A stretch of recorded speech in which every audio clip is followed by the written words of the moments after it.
जी अस्सलाम वालेकुम नाज़रीन। हम भूत बंगले की तरफ जा रहे हैं और ये रास्ता यहाँ से स्टार्ट हो चुका है। अभी हम आपको दिखाएंगे।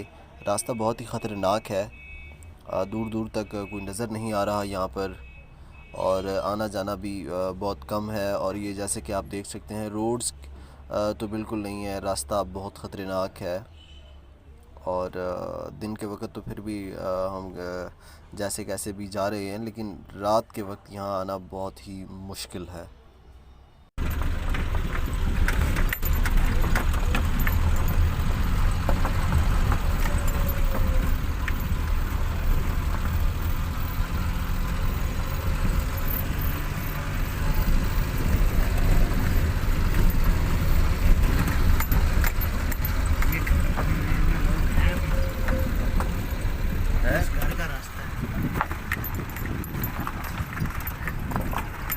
खंडर है, ये जिन्नात का घर है। ये इधर कहाँ से लोग आए? वो कोई लोग काम कर रहे हैं इधर।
प्रतीक प्रतीक प्रतीक प्रतीक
प्रतीक प्रतीक प्रतीक प्रतीक